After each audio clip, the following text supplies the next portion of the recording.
पाळीव कुत्र्याचं नियोजन नांदेडमध्ये शहरामध्ये कुठंच नाहीये. कुठं मुलांना फाडून खातात कुत्रे, तर कुठं लेडीजला सकाळी फिरायला जायच्या वेळेला कुत्रे फाडून खातात.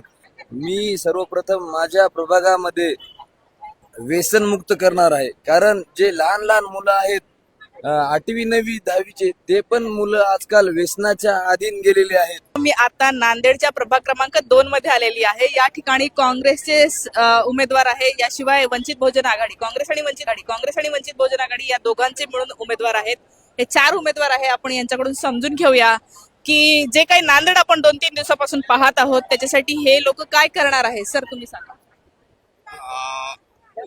नांदेडमध्ये अनेक प्रश्न आहेत.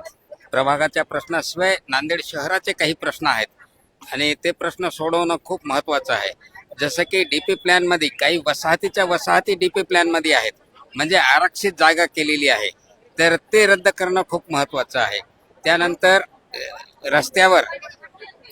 रस्त्यावर सार्वजनिक मुताऱ्यांची सोय करणं जरुरी आहे. त्यानंतर इथं नव्यानं जे निर्माण झालेले गार्डन आहेत, लोकांच्या आरोग्यासाठी तिथं लोक फिरायला जातात.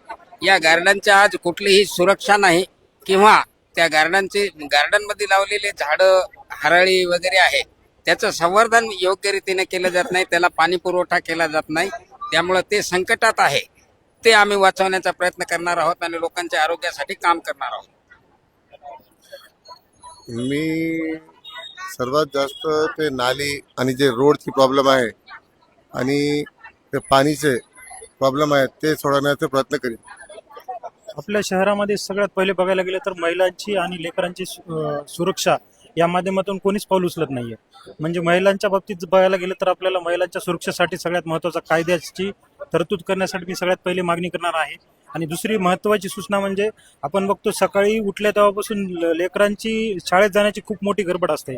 कोणाच्या घरापासून स्कूल बस लांब असते, तर त्याच्यावरती सगळ्यात जास्त आम्ही पहिल्यांदा त्यांचं निदर्शनास आणून देणार आहोत.